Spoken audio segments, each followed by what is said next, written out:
Parcours de coach. Aujourd'hui, dans Parcours de coach, je vous propose de voyager en Italie pour faire le point sur la situation du coaching chez nos voisins transalpins. Pour cela, je me suis entretenu par téléphone avec Alessandro Pegoraro, président de MCC Italia depuis mai 2019. Bienvenue, je suis David Marion, coach professionnel. Dans ce nouveau Parcours de coach, découvrez l'itinéraire d'un Italien francophone qui parle de sa pratique du coaching et de la supervision avec humour, sincérité et passion. Parcours de coach. Écoutez, un professionnel analyse sa carrière, sa pratique et sa vision du coaching. Alessandro, bonjour. Bonjour David. Te souviens-tu de ce que tu rêvais de devenir plus tard lorsque tu avais 7 ans? Oui, je rêvais de conduire des camions. Tu avais un type de camion particulier qui te faisait rêver? Je me rappelle pas le type de camion, mais c'était des camions qui étaient ce qu'on appelle des TIR, transports internationaux routiers, donc des grands camions. J'étais fasciné par cette conduite puissante. On est dans les premières années 60. Il n'y avait pas trop d'aide hydraulique à la conduite. Donc les camionnistes étaient des costauds, étaient des hommes forts. Ils se tuaient parce qu'il y avait pas mal de camions aussi qui avaient le moteur à l'intérieur de la cabine. Il faisait chaud, ça puait le gasoil, etc., etc. Mais moi j'adorais ça. Ça me rendait fou. Est-ce que tu peux nous partager le contexte familial, la profession de tes parents par exemple? Ah oui, le contexte familial était absolument intégré dans le transport international routier. Parce que papa était professeur de latin et grec et maman était professeure de latin, tous les deux au lycée. Donc tu peux imaginer la joie qu'ils avaient en m'entendant parler de bagnoles, de camions, de motos, etc. J'aimais la mécanique, j'aimais tous des trucs qui n'étaient pas exactement, disons, le côté professionnel de la famille, quoi. Quelles étaient tes qualités en tant qu'enfant? J'étais marrant, un peu casse-pied parce que je posais toujours des questions. Mais aussi sympa parce que j'écoutais beaucoup. J'ai appris énormément de trucs quand j'avais 7 ans. Je me rappelle une quantité de choses que j'apprenais souvent en écoutant au-delà du mur. Parce que mes parents avaient beaucoup d'amis qui étaient des personnes, je veux pas dire importantes du point de vue du pouvoir, mais sûrement des personnes professionnellement très très qualifiées. Et donc ils parlaient de leur métier et puis moi c'était le plus rigolo qu'aller au cinéma. Tu avais cet intérêt pour les discussions avec les grandes personnes du coup? Oui, c'était les discussions entre les grandes personnes. Moi, naturellement, j'écoutais seulement, quand on me laissait. Alessandro, tu es italien, tu es président de MCC Italie. Qu'est-ce qui fait que tu as un accent français aussi parfait? Merci David. En réalité, moi j'ai fait à partir de la 10e toutes mes études en français. Pas toutes en France, mais toutes à l'école française. Mon bac, je l'ai passé à Grenoble, ma dernière ville française. Entre-temps, j'ai habité 3 ans et demi à Strasbourg et puis 3 ans à Helsinki en Finlande, bien que ma première ville a été, quand j'avais 6 ans, Budapest en 62. Là, il y avait une école anglaise, donc j'ai appris l'anglais que j'ai oublié et pour apprendre le français en 9e. Très jeune, tu as été globe-trotter. Oui, c'est pour ça que je te dis, il y avait quand même une intégration avec les transports internationaux routiers, parce que nous, tous les 3 ans et demi, on déménageait. Est-ce que tu peux nous partager les études que tu as suivies? Au lycée, je sais pas si c'est encore comme ça, à la fin de la 3e, quand tu faisais ton BEPC, je fréquentais un collège catholique appelé Rondeau-Montfleury à Grenoble. Et à ce temps-là, l'élite, c'était les maths et la science. Donc, quand fallait choisir une section, tu ne choisissais pas. C'est l'école qui choisissait pour toi. Donc les bons passaient en C, qui était la classe d'études qui te préparait pour le bac C, aussi les grandes écoles, HEC, etc., etc.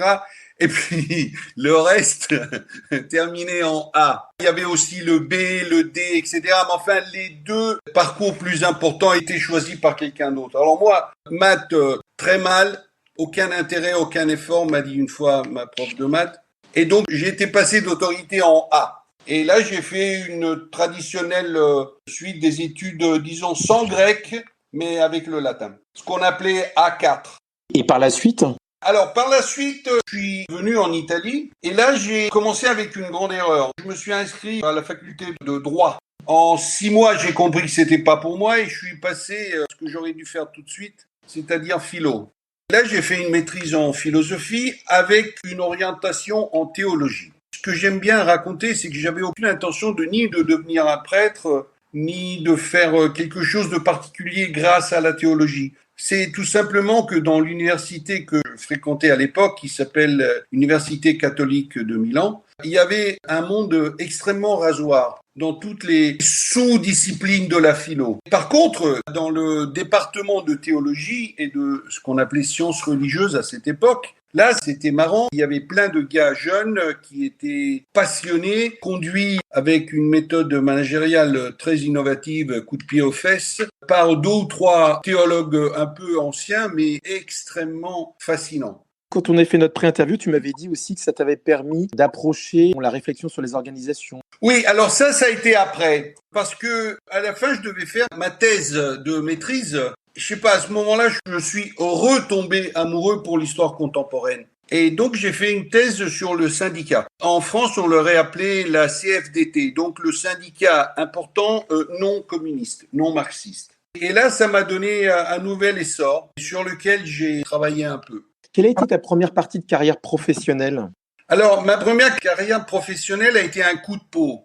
Parce que en tant qu'étudiant, j'avais pas de pognon, je voulais pas demander du pognon à mes parents, enfin tous les trucs habituels. Et j'ai eu du pot parce que je suis devenu professeur de conversation française dans un lycée italien. Et à 21 ans, je me suis trouvé avec des responsabilités parce que le collège était un collège religieux seulement de filles et un collège de nonnes. Mais ça a été extraordinaire. J'avais des élèves de 15 à 18 ans. Moi, j'en avais 21. J'ai eu pas mal de problèmes à me construire une posture, si tu veux. J'étais probablement trop jeune, mais ça m'a aidé beaucoup à comprendre ce que les autres attendaient de moi, plus que ce que je voulais faire moi. Et j'ai fait ça pendant 7 ans. Et en même temps, j'ai commencé un truc que j'avais commencé à l'université, toujours pour gagner un peu d'argent. À l'université, on m'appelait le jukebox. Parce que n'ayant jamais écrit en italien, je sais pas pourquoi, j'avais une incroyable facilité à écrire n'importe quoi. Tu sais, le jukebox, tu mets la monnaie et la chanson sort. Et j'ai commencé à travailler pour des petits journaux, puis pour des bureaux de presse, puis pour des sociétés de bureaux de presse.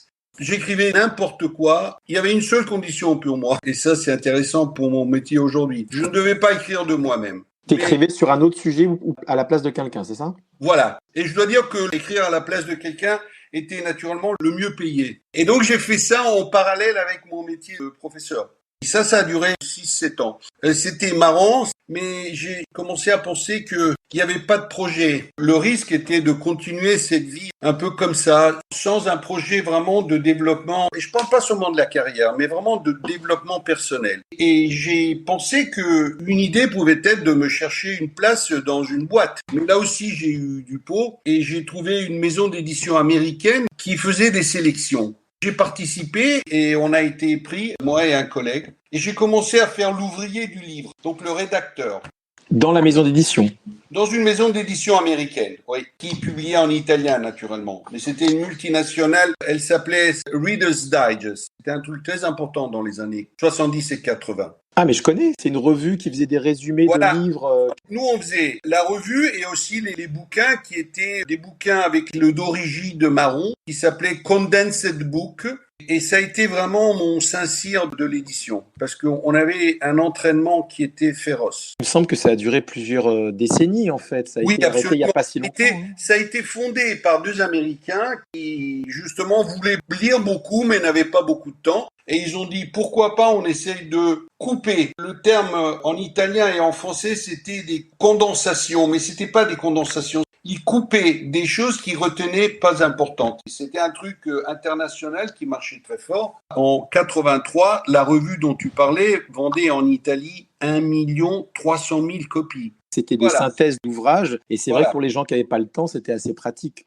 Et donc, toi, tu participais ou tu rédigeais des synthèses de certains livres, c'est ça ? Non, moi, j'étais à un niveau au-dessus. Mon rôle était d'abord de contrôler la traduction, parce que naturellement, 98% des bouquins étaient américains. Et donc, moi, je recevais la traduction, je la contrôlais, je la travaillais un petit peu selon le style et la direction que donnait notre chef. Et puis, je travaillais sur tous les passages du processus, pas directement, mais j'étais là à tous les passages qui transformaient des feuilles écrites à la machine à écrire en un bouquin imprimé. Entre-temps, j'ai vérifié, c'est sorti en 1922 pour la première édition. Ça a continué jusqu'en 2009, jusqu'à 10 millions d'exemplaires vendus dans le monde en 94. C'est quand même colossal. Incroyable. Une success story. Absolument. Je dois dire que moi, ce que j'ai appris là, c'était sûrement l'édition. J'ai aussi appris une autre discipline, c'était le direct marketing. Et là, c'était formidable. Reader's Digest, il y avait les adresses et plein de données de 18 millions de familles italiennes.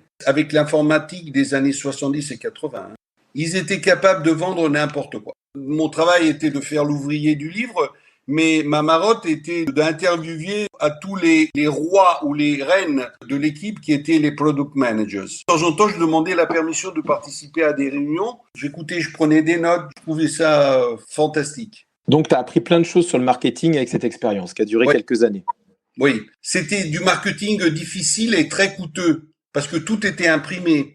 Maintenant, le direct marketing avec Internet, c'est un problème d'analyse de big data, mais ça coûte plus que dalle. Là, quand tu envoyais des tests, c'était des tests imprimés qui étaient envoyés par la poste, donc des coûts extraordinaires. Et donc la capacité de prévoir le résultat et de tester de façon de plus en plus détaillée, c'était vraiment un art. Le problème était que comme ouvrier du livre, j'étais vraiment mauvais. J'aimais bien l'édition, mais probablement le rédacteur n'était pas mon métier naturel. J'ai cherché des alternatives et j'ai trouvé une boîte qui, pour un an, m'a fait faire l'éditeur. Et là, j'ai découvert un truc qui est resté ma grande passion, c'est le management. Moi, j'étais l'éditeur de management d'une, disons, moyenne maison d'édition, plus technique, genre Francis Lefebvre. Donc, légal, fiscal, métier extraordinaire, mais qui a duré trop peu parce que cette boîte a décidé de faire un quotidien économique et financier. Il y en avait déjà un à ce temps-là, mais ils ont décidé d'en faire un autre. Et ils nous ont mis à faire ce travail que personne ne connaissait. Travailler dans la presse, c'est un métier complètement différent. Et donc, j'ai fait mon entrée dans le métier du marketing des quotidiens. Le quotidien a foiré presque tout de suite. Le plus grand journal, beaucoup plus grand que les Échos, en Italie, m'a appelé. Il cherchait un product manager qui devait avoir une sensibilité éditoriale. Et ils m'ont dit, si vous voulez, c'est pour vous. Et moi, j'ai dit, pourquoi pas, c'est intéressant. Et j'ai passé 11 ans, pas seulement à faire ça, mais à faire plein de travail dans ce petit groupe qui a commencé à pousser, disons, 2 ou 3 ans après que je suis rentré. Tu parles beaucoup de chance, mais aussi de rencontres finalement. Énormément de peau. Et du coup, comment tu es arrivé à devenir responsable de Yahoo dans le sud de l'Europe ? À un certain moment, j'étais devenu directeur éditorial de 3 maisons d'édition qui étaient contrôlées par ce quotidien. Je travaillais avec 150 personnes, j'avais 4 cadres supérieurs qui travaillaient avec moi, mais évidemment, c'était pas assez. J'ai pas été viré parce que quand même le travail a été fait, mais ils pensaient qu'ils avaient besoin de quelqu'un d'un peu plus costaud qu'ils ont pris. Ça a été un grand cafard, mais ça a été un coup de peau incroyable. Mon chef m'a dit, écoutez, Internet, ça vous dit quelque chose ? C'était 95. C'est vraiment le début, ça. Oui, c'était le début. Et je lui ai dit, oui, un petit peu, j'ai un modem à la maison, mais pour télécharger la South Asian Financial Review, il faut toute une nuit. Donc, c'est un truc un peu bizarre. Et il m'a dit, moi j'ai besoin de quelqu'un qui prenne ça. Je lui ai dit, mais moi je pige que dalle de l'informatique, etc. Et lui, il m'a regardé parce qu'il était un peu méchant, mais il était très intelligent. Il m'a regardé et en souriant, il m'a dit, si tu comprends, moi je comprends. Et je me suis retrouvé à coordonner ce petit groupe fait par des informaticiens, des journalistes, etc. Ça nous a littéralement explosé sous les fesses. Parce que le marché attendait ce genre de capacité d'être sur le changement d'une loi, sur le changement des instructions pour appliquer la loi, etc. Et on a fait vraiment un tonnerre de Dieu. On a bloqué 2 ou 3 fois le serveur, comme ça on les a obligés à prendre des serveurs extérieurs, parce que les gens étaient devenus complètement fous. Et ça aussi, ça a été une grande tristesse qui s'est transformée dans un coup de fil par un des headhunters. C'était un executive search. Et il m'a dit, moi j'ai un client international qui veut arriver en Italie, est-ce que vous seriez intéressé ? Et j'ai dit, oui, pourquoi pas. Et ce client était Yahoo. Il cherchait un directeur pour l'Italie et ce métier s'est transformé 2 ans après en directeur du Sud-Europe. Parce que pour les Américains, la Grèce et la Turquie, tout le monde sait qu'ils s'aiment énormément, c'est la même chose. Puis surtout, les fondateurs de Yahoo étaient des Californiens, donc pour eux, le monde, c'était l'Asie. Enfin, ça a été une expérience extraordinaire. Et par la suite, je crois que tu as travaillé pour British Telecom. Oui, Yahoo était un peu cohérente avec ce que j'avais fait dans le journal. Chez British Telecom, c'est peut-être la place qui a été la plus proche du métier de coach. J'ai été pris par le PDG, apparemment pour faire le directeur des relations extérieures. Donc les relations avec le gouvernement, les agences de contrôle, etc., etc. Mais en réalité, lui, il avait besoin d'un advisor, un conseiller, un sparring partner, enfin un type sur lequel il pouvait essayer, il pouvait raconter des trucs qu'il n'avait pas envie de raconter aux autres membres du conseil de direction, etc., etc. J'ai mis un peu de temps pour comprendre pourquoi, quand je voulais faire le directeur des relations extérieures, il me disait oui, d'accord, mais on en parle après. Et il me posait toujours des questions sur deux autres trucs. Et oui, je suis un peu buté, mais enfin, j'y arrive à la fin. Et j'ai compris que ce qu'il voulait, c'était autre chose. Et là, j'ai commencé à raisonner un peu sur comment est-ce que je pouvais soutenir, renforcer, professionnaliser cette histoire. Un petit détail que j'ai oublié de raconter. Quand j'étais au journal, j'ai fait le marketing pendant quelques années. Mais après, j'ai fait 2 ans et demi, un métier que personne voulait faire parce que justement, le gars dont je te parlais était vraiment terrible. Et j'ai fait son assistant pendant 2 ans et demi. L'assistant n'était pas son secrétaire, mais c'était un gars qui l'aidait à faire beaucoup de choses. En plus, moi, je connaissais bien le secteur des quotidiens, puisque j'y travaillais le soir, je lisais les quotidiens internationaux, je regardais les bouquins qui parlaient du marketing des quotidiens. Lui, il savait que dalle parce qu'il arrivait d'un autre secteur. Et donc, j'étais un peu aussi son petit entraîneur au début. J'étais vraiment son assistant, donc je me chopais n'importe quoi. Des choses stratégiques, genre le travail avec McKinsey sur le plan stratégique de la boîte. Et là, j'ai vu que le monde n'était pas blanc et noir. J'ai vu les grisailles du pouvoir. Et ça a été le premier coup, mais je l'ai oublié. Quand j'ai fait l'autre métier, j'avais 47, 48 ans, j'étais déjà plus mûr. Ce truc est ressorti avec la question que je te disais avant, c'était comment est-ce que je peux faire ça de façon plus sérieuse que tout simplement le feeling, le bon sens, l'intuition, etc. Et là, j'ai commencé à m'approcher d'abord au mentoring. J'ai fait un peu de mentoring interne avec British Telecom, qui est une boîte anglaise et qui, sur ces choses, était très sérieuse et très attentive. Et quand cette histoire est terminée, pratiquement 10 ans après, je me suis dit que peut-être que le coaching pouvait être une alternative intéressante. J'entends aussi, Alessandro, finalement, que dans tes différents jobs que tu as eus précédemment, il y avait soit le lien au texte, aux mots, au sens, soit, un peu plus tard, le lien vers transmettre les mots et transmettre le sens. Oui, absolument. Il y a quand même une constante. Absolument. Là aussi, j'ai fait pour ce PDG énormément le ghostwriter. J'étais son network relationnel. J'entends aussi qu'il y a beaucoup d'empathie chez toi, parce que pour capter le style qui convient à ton patron de l'époque, il faut avoir cette capacité de sentir quel est le champ sémantique, quels sont les mots qui lui sont propres et pouvoir se les approprier. Je ne devrais pas dire oui parce que tu m'as fait un grand compliment et donc je devrais dire mais non, c'est pas vrai, mais oui. Et de nouveau, je te rappelle que mon passe-temps préféré était écouter. On voyageait en bagnole, il parlait au téléphone et moi j'étais là, apparemment je dormais, mais en réalité j'écoutais et j'enregistrais tout. Un peu comme une éponge, quoi. Tu t'appropriais son style, quoi. Mais j'ai fait ça beaucoup de fois. Ça veut dire qu'au fond, quelque part, tu avais déjà en germe ces compétences plutôt utiles, dans un autre contexte et avec un autre cadre. Mais pour le coach, c'est indispensable d'être capable d'écouter. Naturellement. Le coach écoute et dans ma signature, j'ai écrit listener. Pour moi, l'écoute était fonctionnelle. En réalité, l'écoute, comme dit Shine, qui est un de mes auteurs préférés, est quelque chose de plus. C'est dire à quelqu'un d'autre, je suis là pour toi. Et ça peut se faire seulement avec l'écoute. Donc moi, j'ai commencé avec l'écoute, comme tu l'as appelé, parfait, l'éponge. J'ai absorbé plein de trucs. Mais à mon avis, ça doit être quelque chose que j'ai quelque part dans le DNA, parce que moi, j'ai appris à jouer de la guitare. Je sais pas lire les notes. J'ai eu le pot d'avoir quelqu'un qui m'a dit, écoute, ça, c'est une pétatonique, mais quelque chose d'un peu lent, genre du blues, et puis essaye de jouer là-dessus. J'avais 16 ans et j'ai jamais pu arrêter. Donc, moi, j'ai appris de la guitare en écoutant et en jouant avec dessus tous les grands guitaristes. Presque à l'instinct, quoi. Oui, naturellement, au début, c'était pas comme ça. Maintenant, je suis devenu plus rapide, surtout le blues des années 60, 70, anglais et américain. Donc, c'est très limité. Je trouve que c'est assez emblématique de ton parcours parce que tu as eu des invitations à mettre le pied à l'étrier sur des domaines que tu pouvais potentiellement apprécier, mais dont tu n'étais pas expert. Tu Non. relèves à chaque fois le challenge, ça se passe bien, et tu légitimises finalement a posteriori la confiance qu'on a mis en toi et tu apprends un nouveau truc. Oui, ça ne veut pas dire que j'ai pas fait des conneries, hein. J'en ai fait plein, j'ai raté des trucs, mais oui, ça a été comme ça. Garde de l'entendre dire, oui, mais c'est comme ça, oui, c'est vrai. Alors, vu que tu as une expérience business assez variée, est-ce que tu pourrais nous partager quel regard tu portes sur le management aujourd'hui?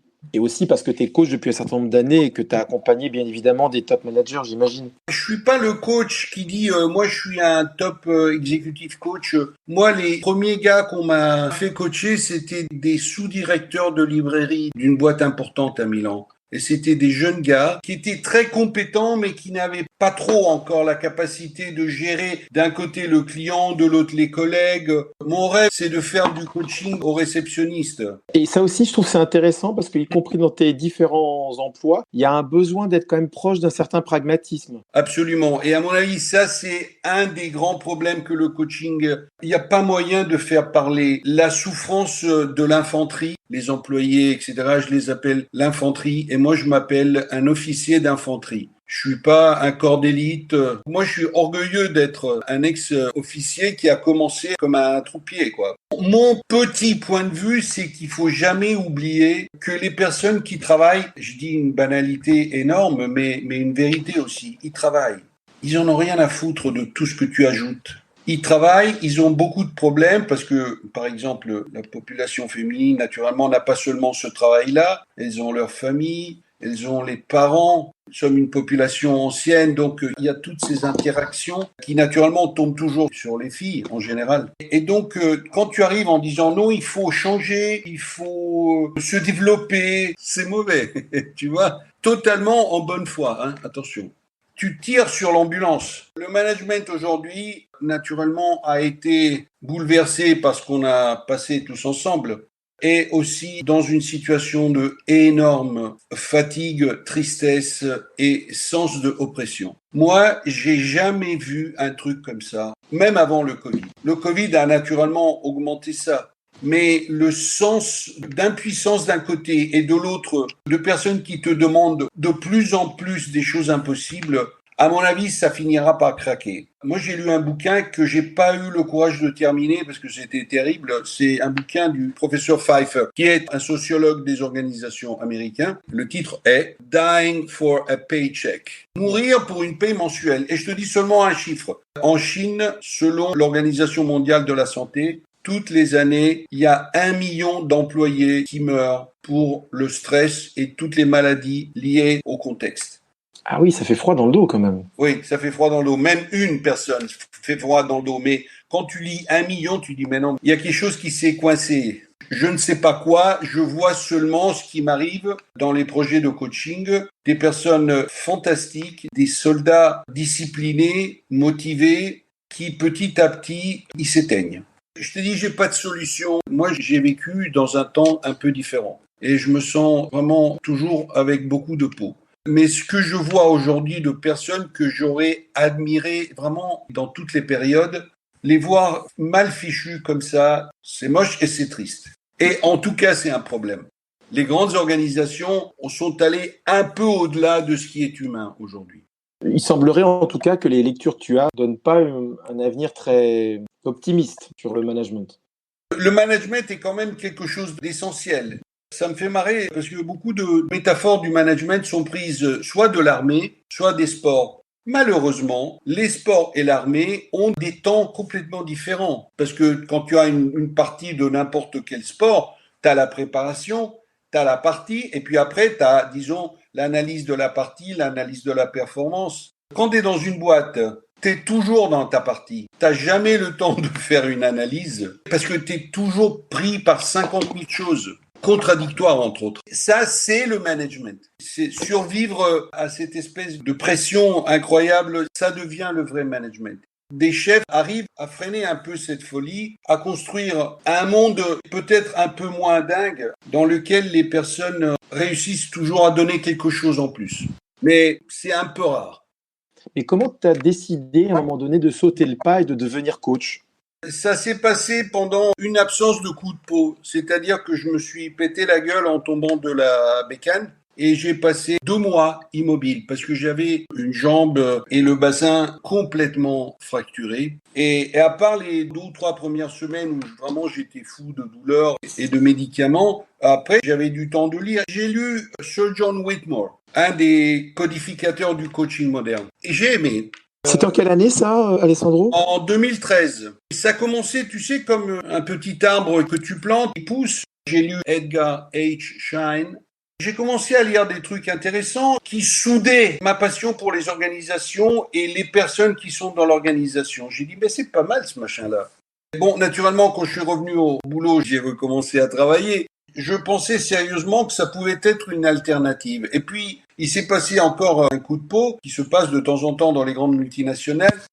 Je suis sorti de BT avec un package formidable que j'ai utilisé pour m'inscrire dans une école de coaching de style absolument intégral ICF. C'était une école italienne? Oui, une école italienne. Naturellement, arrivant après 30 ans de faire l'officier, j'étais le pire des élèves parce que quand quelqu'un s'asseyait devant moi, il disait « Alors moi, j'ai ce machin-là. » En 20 secondes, j'avais plus ou moins une solution. Et je lui disais, écoute mon vieux ou ma vieille, moi je ferais comme ça naturellement, tu peux t'imaginer. La maîtresse est horrifiée, quoi. Effectivement, il faut peut-être rappeler que le coaching, c'est pas du conseil, donc là, tu étais en posture qui n'était pas la bonne. Absolument, vraiment la mauvaise. Ce qu'on appelle aujourd'hui la posture haute. Ça marchait parce que les gens étaient très contents, mais c'était pas du coaching. Et donc là, j'ai commencé à travailler là-dessus petit à petit. L'éléphant a bougé un petit peu, quoi. Donc il a fallu désapprendre un réflexe que tu avais. Oui. Le petit problème, c'est que ça peut pas marcher. Si tu l'as accompagné à trouver des solutions, il les trouve aussi dans les moments les plus terribles. Et sinon, c'est ta faute. Qu'est-ce que tu retiens de cette formation? Je retiens un grand défi qui était de ne pas oublier d'où j'arrivais, mais d'adopter aussi des nouvelles techniques, des protocoles, des méthodes. Ce qu'on me reprochait souvent, c'est t'as bien appliqué la méthode, mais t'as pas mis ton cœur. Alors, je peux pas dire que je suis un musicien, je suis un musicien amateur. Mais pour mettre mon cœur dans quelque chose que je joue à la guitare, il faut que je travaille énormément.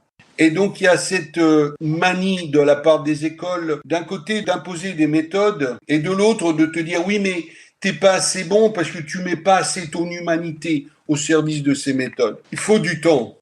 Et de la pratique. La pratique, du temps, de l'entraînement. Voilà. On a oublié ce que ça veut dire s'entraîner. Tu coaches en français, en anglais et en italien, Alessandro? Oui.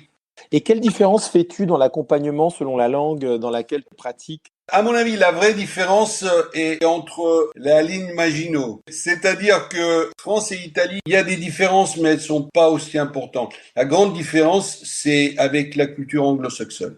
Alors là, c'est difficile. C'est plein de trous qui sont un peu déguisés, donc tu tombes dedans en souriant. C'est une question de culture. Tu pourrais expliciter un peu plus les écueils? Le monde anglo-saxon, qui est un monde formel, un monde dans lequel le blanc et le noir sont la règle. T'es parti du problème, t'es parti de la solution. Il n'y a pas de gris. Maintenant, ils ont découvert que ça peut pas marcher comme ça. Et donc, ils sont passés totalement de l'autre côté. Une espèce de culture du nombril de l'univers. Être au moment, s'ouvrir à l'autre, avoir de la compassion qui est intraduisible dans le langage européen. Parce que ça fait tout de suite de la pitié et la pitié n'est pas quelque chose d'agréable à présenter. Un autre truc, c'est le energy management. Je sais que je passe pour un con, mais la première fois que j'ai entendu ça par une collègue, j'ai dit, voilà, c'est parfait. J'ai jamais pu parler du business des utilities. Et donc, je vais trouver une collègue qui me raconte un peu ce qui se passe dans une boîte genre l'EDF ou plutôt comme ça, parce que c'est un business fascinant. Et elle parlait du energy management, de sa propre énergie. C'est les subtilités sémantiques. Voilà. Et puis, cette obsession pour inclusion, la diversité, mais qui est naturellement plus que indispensable dans un monde injuste, mais qui devient une obsession, et surtout une obsession dans laquelle la diversité a un aspect qui n'est même plus idéologique. Il est doctrinal. C'est un peu comme du catéchisme. Par exemple, un des grands problèmes des boîtes, c'est la diversité, mais surtout la diversité des points de vue. Alors, elle peut être accrochée à une diversité de genre, une diversité, tout ce que tu veux. Mais le problème, c'est qu'une boîte doit apprendre à développer une intelligence collective, comme dit un de mes maîtres, Michel Moral, qui est basée sur la diversité. Mais c'est la diversité parce que tu as des opinions différentes, des opinions qui, avec un peu de peau, peuvent devenir innovatives, peuvent sauver la boîte de temps en temps. Ils ont l'obsession de la diversité idéologique. Alors aujourd'hui, on peut plus dire, par exemple, personne colored. Il faut dire people from colors. Ils passent leur vie à définir ces machins-là. Donc, coacher avec le monde anglo-saxon est vraiment compliqué. Même quand ils parlent entre eux, un Anglais parle avec un Australien, ils ont des problèmes à se comprendre. Donc, il y a vraiment un thème de culture qui rend, si tu veux, le défi extraordinairement fascinant, mais aussi dangereux, en bonne foi toujours. Parce qu'il y a des gens qui ne comprennent pas. Il me semble que tu es en cours de formation chez Coaching Supervisor Academy à Londres. Et donc, tu as choisi pour devenir superviseur une école anglaise en conscience de ces difficultés propres au coaching en anglais. J'ai voulu ce défi. Il y a sûrement le fait que je sentais qu'il y avait un monde important que je devais commencer à connaître. Mais de l'autre côté du rideau, si tu veux, en vivant une expérience plutôt intense comme celle de CSA, parce que elle est plutôt dure comme école, et surtout le fait de passer du temps avec ces 25 collègues. On est 2 Italiens, mais le reste est anglais, canadien, indien. Naturellement, la culture est essentiellement anglo-saxonne. Il y a 2 filles qui sont de culture française. C'est intéressant aussi finalement dans ton parcours de coach et de superviseur, cette envie d'être toujours dans le multiculturalisme et en tout cas dans une vision assez globale. Oui. Moi, ce que j'ai senti en faisant les interviews préliminaires, c'est qu'il y avait aussi une dimension qui était totalement différente de ce que moi je pensais d'être. Target-driven, obsédé par les résultats, tu vois, et un monde qui avait quand même fait des pas en avant dans l'intégration de culture. Et donc, chez CSA, j'ai eu l'intuition d'un monde qui était beaucoup plus compliqué du monde que moi je pratiquais, proche à l'ésotérisme. Ce que j'entends, c'est qu'il y a une approche holistique dans cette école, Coaching Supervisor Academy à Londres, qui t'intéresse et qui t'ouvre un champ de conscience un peu différent. Absolument. Mon style de coaching a sûrement évolué. J'ai commencé à accepter ce qu'un auteur fantastique appelle le fait de se concentrer sur la personne et pas sur le problème. Et ça, c'est une révolution. Pour moi, Alessandro, à présent, je te propose d'écouter ton choix pour faire une pause musicale dans notre entretien et nous en parlerons juste après.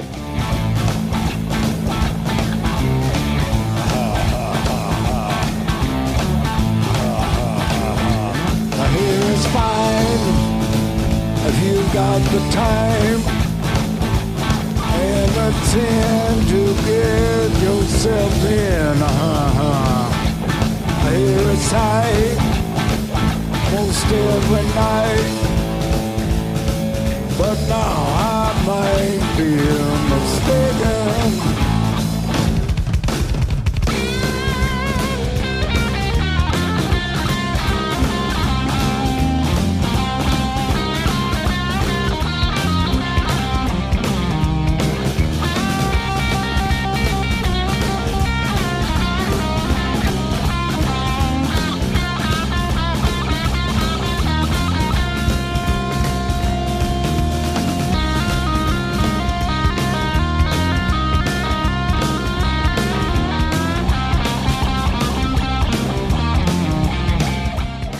Il s'agit de Lagrange, qui est une chanson du groupe texan ZZ Top, single extrait de leur 3e album studio, Twice Embrace, datant de 1973. Pourquoi ce choix, Alessandro ? Je pense de Lagrange la même chose que je pense du coaching, et là aussi je vais me faire pas mal d'amis là-dessus. It's only rock and roll, mais je l'aime. Et le coaching est seulement du coaching, mais je l'aime à la folie. Ce morceau est le morceau qui me fait vraiment décoller, comme un avion. Et j'ai du mal à rester attentif, parce que quand tu joues dans un groupe, tu dois écouter aussi le joueur de basse, le batteur, donc tu peux pas les paumer. Il se passe quelque chose en moi. Lagrange, pour moi, a été un flow. Si on devait me demander, mais toi, quelle est la musique que tu aimerais avoir fait ? Je pourrais répondre, je sais pas moi, les cadres d'une exposition de Moussorgsky, le boléro de Ravel, je sais pas, des trucs comme ça. Mais si je suis sincère avec moi, c'est Lagrange. Qui reste un des plus grands succès du groupe ZZ Top, hein, ceci. Ah oui, c'est leur signature. Et tu la joues à la guitare. Oui, naturellement, pas aussi bien que Maître Billy Gibbons, mais oui, on la joue presque à la fin de nos concerts. Et donc j'ai déjà dans les jambes et dans les doigts 1h30, 2 heures de musique. En ce moment-là, c'est comme si on faisait une injection de doping. Je sens plus que dalle. Je m'envole, voilà, je m'envole. Si on revient maintenant sur la supervision, moi j'ai presque envie de faire un parallèle avec cette dimension de musicien très spontané qui d'instinct va jouer, travaille, répète, etc. Il y a cette dimension quand même de partage dans ta pratique. Est-ce que c'est le cas aussi dans la supervision ? La supervision est le partage. Mon idée, c'est que la supervision doit générer le flow dont je te parlais avant. Et ça, c'est un peu ton métier de superviseur. Alors, naturellement, le superviseur, il fait 3 trucs. Il aide son supervisé à se sortir des dilemmes éthiques ou des dilemmes, disons, pratiques. Il aide à trouver une solution à des problèmes qui sont compliqués. C'est un processus chimique.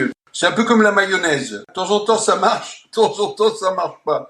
C'est la génération de cette incroyable union. C'est aussi la relation entre toi et ton ou ta supervisie. Sinon, la mayonnaise ne monte pas. Et du coup, tu supervises en anglais, en italien, en français, dans les 3 langues ? Oui, j'ai une dizaine de supervisés. Il y en a 4 qui sont italiens, 2 sont belges, donc je fais le français. Un est brésilien, mais il parle pas l'anglais, donc on parle en français. Un autre est chilien et il parle seulement l'espagnol et mal l'anglais, donc on essaie de se balancer sur l'anglais. Et puis j'ai eu 2 merveilleuses expériences avec un gars en Indonésie et une fille qui habite Singapour. Et là, naturellement, c'est l'anglais. Ce que tu apprends, c'est que la langue et la culture sont énormément liées à ta capacité d'interpréter les besoins et d'accompagner ton supervisor. Ça change énormément. Par exemple, en Asie, la formalité est vraiment extrême. J'ai la chance d'avoir cette fille qui est aussi une psychothérapeute, entre autres, qui me balance ses vidéos de coaching. Mais elle ne mouve pas un muscle, hein, rien. Je les regarde avant notre session de supervision et puis on discute ça en session. C'est un choix qu'elle a fait et moi j'y trouve ça extraordinaire parce que tu vois, les autres te racontent, tu les accompagnes dans leur compte. Et dans leur compréhension de ce qu'ils ont vécu. Alors que là, Voilà. tu as un enregistrement froid et neutre qui va te permettre de tout voir. Oui, en plein Covid, j'ai été appelé par une banque et j'ai fait 18 séances de shadow coaching.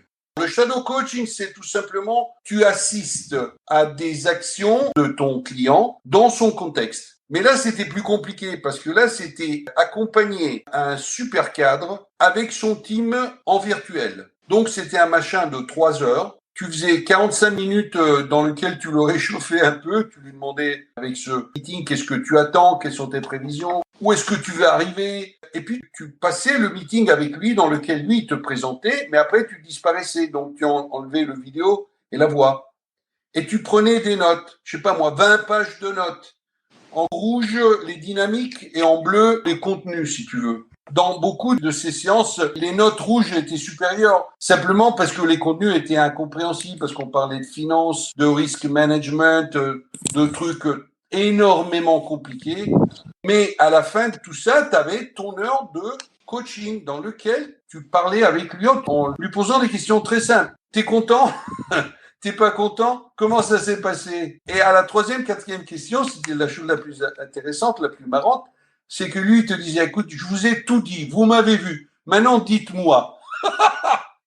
Et donc, tu faisais un peu l'adjudant de la Légion étrangère, parce que c'était des gars qui avaient 300 personnes, il y en avait un qui avait 1400 personnes, un autre qui en avait 800, donc c'était des généraux, tu vois, des personnes importantes. Tu faisais tout simplement des choses très subtiles, en raisonnant avec lui sur ce qu'il avait voulu faire et qu'est-ce qu'il avait fait. Alessandro, c'est presque à mi-chemin entre le coaching et la supervision. Tu les as aidés à prendre de la hauteur, à faire du méta sur leur pratique de l'animation d'équipe. Voilà. Malheureusement, ma seule culture de la supervision était 2 ou 3 live seminars avec Michel Moral et la lecture de ses bouquins. Je suis pas allé chez CSA pour devenir superviseur. Je suis allé chez CSA parce que j'avais autour un milieu d'heure de vol. Et je sentais que j'avais besoin de passer des moteurs turbo-héliques aux moteurs à réaction. Je sentais que je devais pousser encore ma croissance vers quelque chose d'autre, un défi important. L'envie de te challenger, donc. Oui, mais surtout l'envie d'aller voir d'autres trucs encore plus profonds, si tu veux. J'ai découvert 2 choses importantes. La première, c'est que j'adore faire le superviseur. Et ça, je sais pas si c'est pas la faute au fait que j'ai fait le professeur avant, donc c'est pas bien. J'ai la mauvaise posture, mais enfin, ça fait rien. Je vais essayer d'améliorer ça.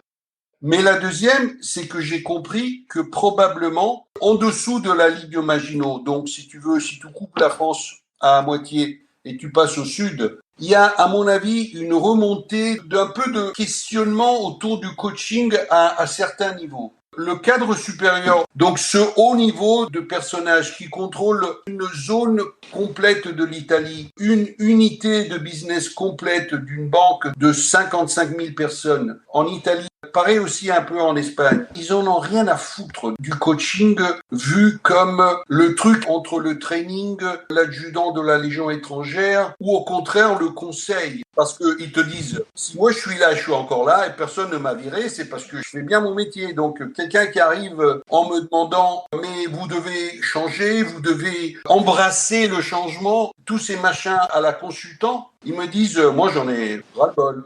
Ça me rappelle ce que tu m'avais dit dans l'entretien préparatoire, c'est que les coachs passent trop de temps à expliquer ce qu'est le coaching et pas assez à en faire, quoi. Mais oui, c'est ça.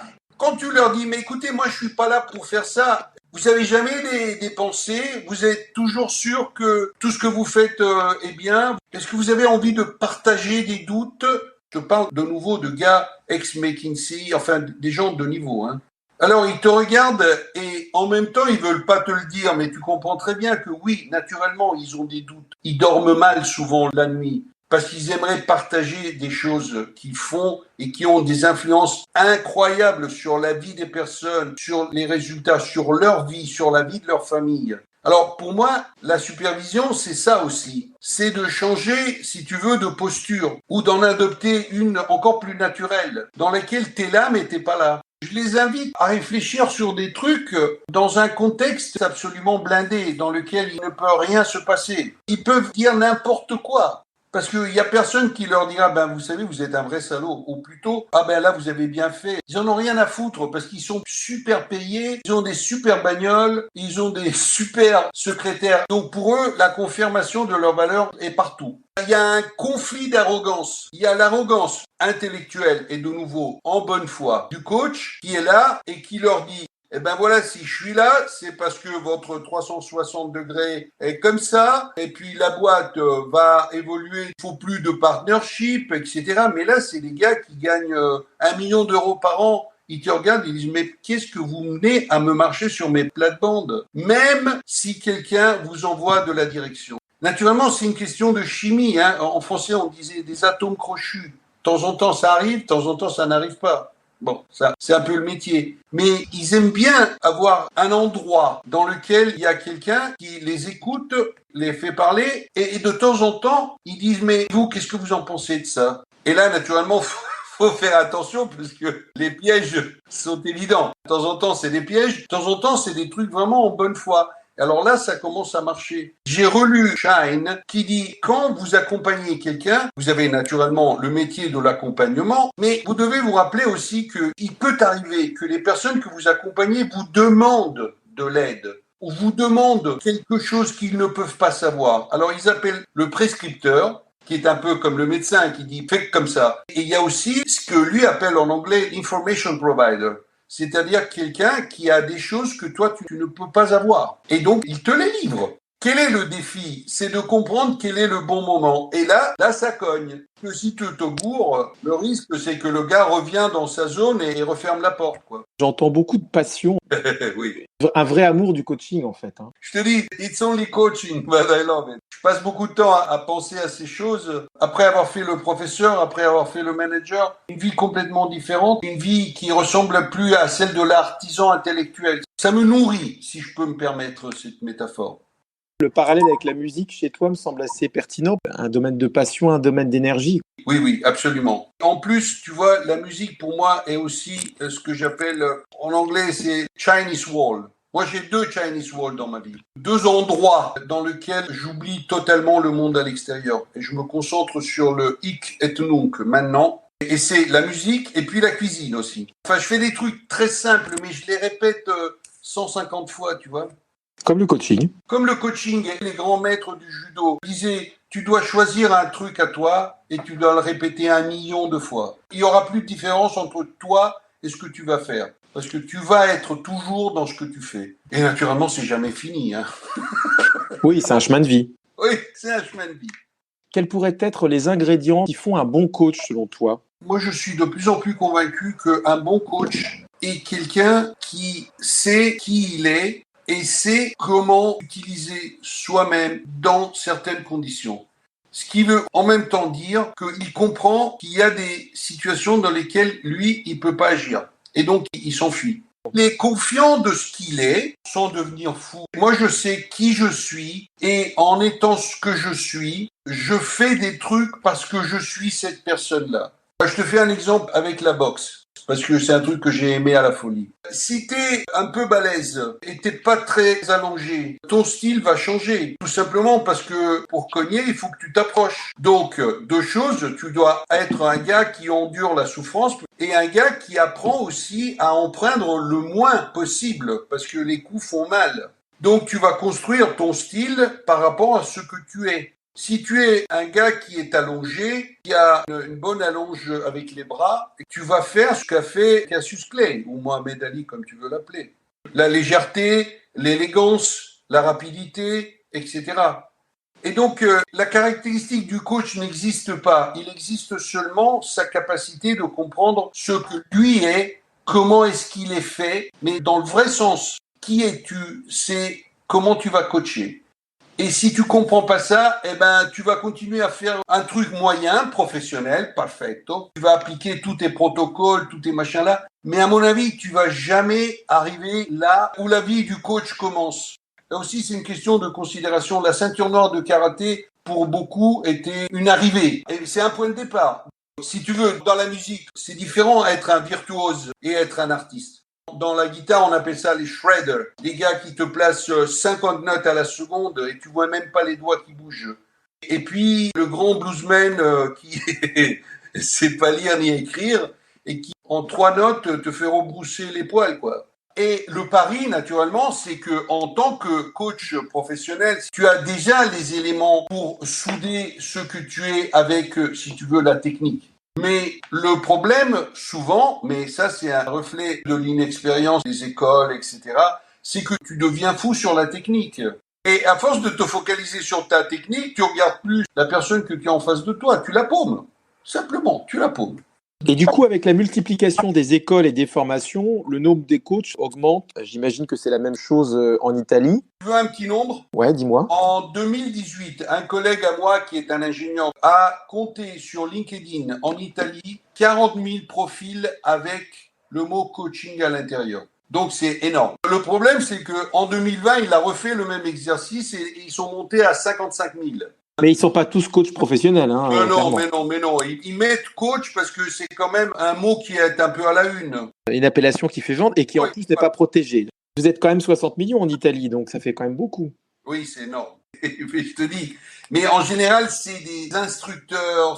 Est-ce une bonne chose selon toi qu'il y ait autant de coachs qui arrivent chaque année formés, on l'espère bien évidemment, sur le marché? Il y a différents affluents de la grande rivière. Alors, un affluent, c'est celui des écoles qui est toujours mieux que n'importe quoi. Mais le grand affluent que je vois en Italie, c'est beaucoup de personnes qui veulent changer de vie, veulent changer de métier, etc., qui se réinventent en disant, mais moi j'étais l'adjudant-chef chez France Télécom, donc je peux absolument devenir un coach. Il y a 1 an, j'ai rencontré un ami à moi qui est un grand professeur au Polytechnique de Milan, qui est un des plus grands experts de réseau de télécommunications, qui m'a dit, tu sais, je suis devenu le coach du nouveau directeur HR de Telecom Italia. J'ai dit le coach, mais toi, tu es un ingénieur. Il m'a dit, bien sûr. Tu vois, c'est n'importe quoi. Est-ce qu'il a eu une formation de coach en l'occurrence? Naturellement, non. Ah oui, d'accord. Mais à ce monsieur, et je suis sûr qu'il l'a fait très bien, il lui a expliqué comment le marché des télécommunications fonctionnait. Oui, mais c'est pas du coaching, là, c'est presque Non. le conseil sur mesure. Absolument. Quel conseil tu donnerais à une personne qui veut entamer une formation de coach? Est-ce que selon toi, il y a une approche qui est préférable à une autre? Non. Je suis loin d'être un expert. Il me semble que tout à l'heure, tu disais que tu avais 1000 heures de vol en termes de coaching. Oui, mais par rapport à des personnes qui font ça depuis 20 ans, 25 ans, qui ont un peu accompagné une évolution, moi, je me sens encore un bleu. Quel est l'avenir du coaching selon toi en Italie? Et d'ailleurs, puisque tu es président de MCC Italie, est-ce que tu peux nous parler de l'organisation MCC en Italie? L'avenir du coaching en Italie dépend un petit peu d'une question qui n'est pas italienne. C'est-à-dire que le coaching est le médicament ou le symptôme. Et ça, c'est pas à moi, hein. C'est un gars qui s'appelle Patrick Hobbs, qui est un génie que j'ai découvert très récemment. Et il dit, attention, le coaching est né pour l'incertitude, pour toutes ces conneries, tu sais, le VUCA, tous ces machins anglo-saxons terribles. Peut-être qu'il est arrivé le moment de se poser la question si vraiment c'est le symptôme d'un problème énorme. Alors, ceci dit, en Italie, à mon avis, il y a encore pas mal d'espace de croissance parce que beaucoup du coaching qu'on fait en Italie, surtout sur les teams, sur les groupes, est encore, à mon avis, du training. Parce que la majorité des coachs en Italie arrivent du training, ont intégré le coaching dans leur pratique. Je veux pas être grossier, mais quand j'étais jeune, il y avait les bonnes à tout faire. Et là, toujours avec respect et sans vouloir être mal élevé, mais il y a un peu cet aspect. Donc, la croissance, à mon avis, va devenir quelque chose qui se fait grâce au développement d'une pratique de coaching plus définie, moins training, si tu veux. Donc, Plus voilà. professionnel, du coup. Oui, naturellement. En Italie, l'IMCC a commencé en 2016-2017 grâce à une fille extraordinaire italo-belge qui s'appelle Isabelle Alpi. Les Hollandais de MCC sont 4000, les Anglais sont 1800, les Français sont 3000, nous, on est 180. Mais il y a 1 an et demi, on était 62. Alors, à mon avis, les pays que je t'ai cités ont un vrai marché du coaching. En France et en Angleterre, le marché du coaching a eu une certaine évolution. Une maturité, tu veux dire? Oui, absolument, une maturité. Par exemple, en Italie, on est en train de raconter le coaching d'organisation qui, en France, est une réalité importante. La maturité du marché est énormément différente. En juin, avec les autres associations de coaching professionnels, on a rencontré 2 chefs de cabinet des ministères les plus importants pour le plan de renaissance de l'Italie. C'est eux qui vont avoir la gestion de la plupart des fonds et on s'est permis de leur raconter à quoi servait le coaching. Ça a l'air de s'être bien passé. C'est quasiment du soft lobbying. Oui, c'est du soft lobbying. Ils nous ont dit, pour nous, le changement, c'est seulement le training, mais vous avez raison, on va commencer à reconsidérer ça. On peut pas vous dire si ça va devenir demain matin, mais on a compris qu'on a un petit truc à regarder. Si tu veux, quelques messages commencent à passer. Et du coup, le coaching en Italie, ça s'américanise? Oui, absolument. La majorité est franchement, même pas américain, je dirais amerloc. À mon avis, c'est l'histoire, parce que les grandes boîtes payent pour de la formation. Le grand marché est encore celui de la formation. Et nous, on est à un créneau de ce marché. Pareil que maintenant, les gens ne veulent plus aller dans les cours de formation. Ils s'emmerdent. Et ils préfèrent le coaching, mais ce changement n'est pas immédiat, tu vois. Et en plus, avec une promesse de résultat qui peut ne pas aller dans le sens de l'entreprise. Là, c'est l'autre problème. Et à la fin, tu n'obtiens jamais ce que tu voulais, mais tu comprends ce que tu peux obtenir. Exactement. Tu ouvres le champ des possibles, alors que si c'est une formation, a priori, on te met en capacité de faire un job. Voilà. Un des problèmes des managers, c'est que ils ont été formés sur différentes écoles de management, mais le vrai DNA des managers, c'est un seul. C'est le contrôle. Tu as été formé par l'absence de confiance. Et donc, c'est vraiment compliqué de changer. Quand tu as passé une vie à voir tes chefs expliquer que le truc important, c'est qu'ils veulent dormir tranquille, donc le contrôle. Et en tout cas, le contrôle est exactement le contraire du coaching. Quel rôle, selon toi, les coachs ont à jouer dans la société en pleine mutation dans laquelle nous vivons? On nous demande de jouer des rôles infinis. Par exemple, la nouvelle marotte des Anglais, c'est que les coachs doivent devenir les ambassadeurs du climate change. Non, mais t'as idée de parler avec nos cadres supérieurs en disant, mais dans votre programme, quel est le niveau du climate change? La réponse est, vous voyez la porte où elle est. On nous demande plein de trucs. Je crois qu'il faut un peu d'humilité et il faut qu'on pense à notre métier comme un métier d'accompagnement. Naturellement, dans une boîte, c'est un peu plus compliqué parce que la boîte te dit oui, accompagne-le où il veut, mais attention parce que nous, ça c'est notre métier. Mais tant que c'est transparent, ça va. Tant que la boîte et le coach sont d'accord, il n'y a aucun problème. Mais moi, je ne demanderai pas aux coachs quel rôle ils veulent jouer parce que nous, on est quand même des professionnels qui accompagnent. Je te propose à présent de passer à une interview rétrospective de ta carrière. Quel est l'accompagnement ou la supervision éventuellement dont tu es le plus fier?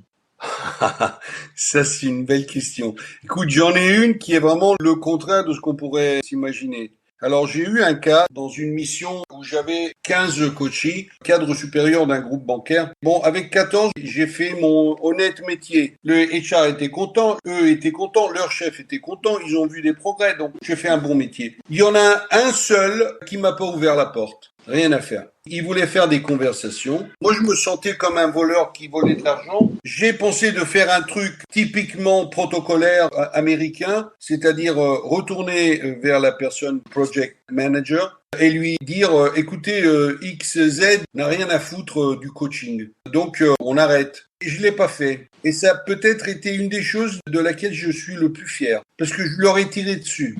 Dans un moment très difficile de sa carrière professionnelle, il avait toujours un salaire, toujours une position, toujours la bagnole, mais il avait plus de pouvoir réel. Et je lui aurais fait du mal. Et alors on a continué cette conversation. Elle lui a apporté beaucoup de sérénité, de bien-être. Et à la fin, il m'a dit, tu sais, ce que j'ai apprécié, c'est que tu m'as pris comme ça. Tu n'as pas essayé de changer mon attitude. Tu m'as donné la possibilité d'avoir cette oasis de 1 heure dans laquelle j'ai été bien. Peut-être que ça a été un ancrage important pour lui dans cette période difficile. Absolument. Encore, il m'écrit de temps en temps. C'est le truc le plus minable, apparemment, que j'ai fait. Vraiment la faillite la plus incroyable, mais c'est la chose de laquelle je suis le plus fier. Quel est le thème le plus surprenant sur lequel tu as été amené à accompagner un client? Alors, je pensais que c'était un thème surprenant, mais j'ai vu qu'après, il y en a pas mal qui ont ce problème. C'est le problème de ces coachs qui sont en bonne foi, vraiment passionnés, avec leur panoplie de méthodes, etc. Et puis qui se voient fermer la porte sur le nez. Et ils deviennent fous. Ils souffrent. Tonton Shine qui dit attention parce que accompagner les personnes c'est compliqué parce qu'il y a des pièges. D'un côté ils te demandent d'être accompagné, de l'autre côté ils ont pas envie et ils jouent un peu sur les deux côtés. Et ce machin-là c'est un truc que tu n'apprends pas à l'école. Oui, il y a le sentiment d'être rejeté, quoi. Complètement. Peut-être d'essayer de voir quel était le genre de relation qu'ils ont construit. Parce que souvent, et c'est vrai ça, c'est humain, les gens sentent que tu veux les changer. Parce que aussi la boîte t'a dit « mais non, mais ce gars-là, il a des problèmes de relation. Donc tu arrives en disant « mais je vais te sauver, etc. etc. » Et c'est le bordel. Beaucoup de gens n'ont pas envie d'être sauvés. Qu'est-ce que tu aimerais que tes clients disent de toi?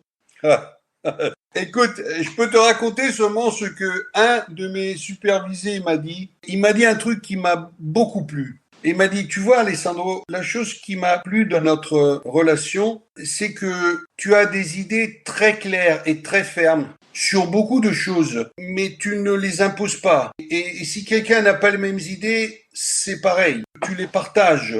C'est à l'autre personne de décider. Moi, je me suis senti absolument accueilli par toi. Ça m'a fait presque pleurer, oui. Et l'autre, c'est un team coaching. Ils sont 30, mais moi j'avais les 3 cadres supérieurs qui ont pas mal de problèmes dans la boîte dans laquelle ils travaillent. La réunion tripartite s'est passée plus ou moins comme ça. Ce chef, ce sponsor, qui est un type vraiment dur, exigeant, a demandé à la dame qui était le chef du team et lui a dit alors comment ça s'est passé? Moi j'ai vu pas mal de bons signaux. Et cette dame, je l'ai regardée et lui a dit tu sais pourquoi ça s'est bien passé? Parce que Alessandro nous a fait cadeau de 18 heures de Oasis. Pendant les 6 sessions, on faisait 6 sessions de 3 heures, on a eu la possibilité de s'arrêter un petit peu, de réfléchir à notre travail, à nos relations, au pourquoi on fait les choses. Et ça a été un parcours extraordinaire. Et l'autre, un gars, a dit « Moi, j'ai compris que je faisais partie d'un team. J'avais pas compris au début. » Il y avait tout le staff HR déployé là autour de la table. Moi, j'étais en virtuel, naturellement, mais j'ai dit « Merde, s'il voit que j'ai les larmes aux yeux, je vais passer pour un... » Ça a été aussi l'occasion de trouver une confirmation de ce que je pense depuis longtemps. Vraiment, la corde est très, très tendue et les personnes qui l'attendent de plus en plus ne s'en rendent pas compte. Nous, les coachs, quand on part avec une mission, on est les personnes les plus heureuses du monde parce qu'on pense, je dis ça un peu en rigolant, mais pas trop. On pense qu'on va sauver des personnes. Mais quand ça tombe dans une organisation, les personnes prennent ça comme un boulot supplémentaire. Dans les grandes organisations, les personnes sont dans une situation très difficile. De plus en plus de travail, de moins en moins de personnes pour le faire. Et naturellement, le Covid a empiré, si je peux dire, la situation. Quelle serait ta première décision si tu devenais président d'une organisation représentative des coachs? Il se trouve que tu es président de MCC Italie, mais pour autant, quelle a été ta première décision peut-être à l'époque quand tu es devenu président? Ça n'a pas été vraiment une décision, ça a été une idée. Les collègues voulaient deux choses, des pilules de sagesse sur le coaching, etc. Et on a préparé une batterie de 22 webinaires en un an, qui est énorme, avec des personnages de très bon niveau. Et l'autre chose que j'ai parié était que les personnes avaient envie de se faire prendre la main. Parce que c'était un temps terrible. Déjà, le coach est un métier assez solitaire. Et là, c'était encore pire avec le Covid. C'était des trucs bien à la Boy Scout. C'est qu'on n'avait aucune idée de comment faire ça. Et puis, ça a commencé à sortir et ça marche. Toutes les fois que quelqu'un s'inscrit, je lui écris et je lui dis « On est vachement content que tu es avec nous, merci. Est-ce que tu as envie de papoter un peu de notre métier ?» Pour eux, c'est un truc incroyable. Pour moi, je me marre. Naturellement, c'est time consuming, terrible. Je commence à faire du lien. Ils sont accueillis. Quel regret t'inciterait à refaire différemment ton parcours, Alessandro? Peut-être que je me suis imposé un peu trop de choses. Et j'ai toujours senti ma vie comme une course continue pour ne pas tomber. Depuis 2 ou 3 ans, je sens que je suis beaucoup plus actif dans mes choix. Aujourd'hui, je sens que je cours là où je veux courir. Qu'est-ce que tu aimerais que les auditeurs retiennent de cet entretien? 2 choses. It's only coaching, but I like it. Et le deuxième, c'est que nous sommes le meilleur instrument de notre métier. Naturellement, ça ne veut pas dire que tu peux faire n'importe quoi. Ça ne veut pas dire que tu ne dois pas t'exercer. Mais le truc, c'est comme apprendre à jouer un instrument ou à pratiquer un sport. Tu as les fondamentaux, puis après, tu as toi-même. La fusion de ces 2 choses fait la différence. Ça, pour moi, c'est le coaching. Est-ce que tu veux nous partager un prochain projet sur lequel tu investis du temps et de l'énergie? C'est de décoller en tant que superviseur, pas seulement de superviseur de coach, mais j'ai mon idée de la supervision appliquée au manager. C'est la reflective practice, c'est l'analyse de la demande. Synthétiser avec la supervision, à mon avis, devrait nous faire un bond en avant dans la qualité de notre métier, appliqué de nouveau au cadre supérieur. Écoutons à présent la chanson que tu as choisie pour illustrer ton parcours. L'Italia liberata, l'Italia del valzer e l'Italia del caffè, l'Italia derubata, colpita al cuore, viva l'Italia, l'Italia che non muore, viva l'Italia, preso a tradimento, l'Italia assassinata dai giornali e dal cemento, l'Italia con gli occhi asciutti nella notte scura, viva l'Italia, l'Italia che non ha paura.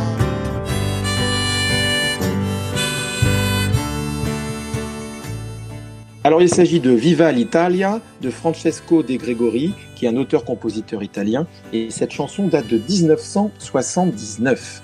Pourquoi ce choix, Alessandro? Parce que j'aime mon pays, et ça c'est encore un petit cadeau que j'ai ramené de la France. Les Français aiment la France, mais les Italiens un peu moins. En Italie, la patrie était quelque chose de fasciste. J'aime mon pays parce que c'est un pays de liberté et parce que malgré énormes problèmes, on est encore un pays dans lequel vivre est encore quelque chose qui a un sens. En tant qu'expatrié, l'amour de ton pays, c'est essentiel, c'est important? Absolument, oui. Si tu veux, le seul truc que j'ai jamais réussi à faire, c'est un peu de civil servant pour mon pays, mais enfin ça fait rien. Maintenant que je fais ça avec MCC quand même, je fais partie d'un parcours de développement. Et que tu contribues à développer le coaching en Italie. Oui, absolument. Merci beaucoup Alessandro pour ta participation à ce podcast. Merci à toi David, ça a été incroyable. J'aurais jamais pensé tenir 2h30. Je vais synthétiser en 1 heure en tout cas. Voilà, mais moi je me suis vraiment marré. Merci. Merci beaucoup, à bientôt. Merci. Ciao David, ciao. Parcours de coach. Merci pour votre écoute. Le podcast Parcours de coach est diffusé sur toutes les plateformes d'écoute et toutes les applications dédiées au podcast. Si cet épisode vous a plu, s'il vous plaît, notez-le favorablement sur la plateforme d'écoute ou l'application que vous utilisez. Cela nous aide à développer la notoriété de nos productions. Par ailleurs, vous pouvez liker, commenter ou repartager nos épisodes sur les différents réseaux sociaux où nous sommes diffusés. Continuez à nous envoyer vos questions, réactions ou suggestions à notre adresse électronique lemediadescoach@gmail.com et n'hésitez pas à recommander ce podcast à vos contacts. Enfin, si le coaching professionnel vous intéresse, vous pouvez désormais vous abonner à nos 2 podcasts mensuels, Un coach à la une, l'entretien pédagogique, et Parcours de coach, l'entretien analytique. À très bientôt pour un nouvel épisode. Parcours de coach, une série créée par David Marion et produite par le Média des coachs.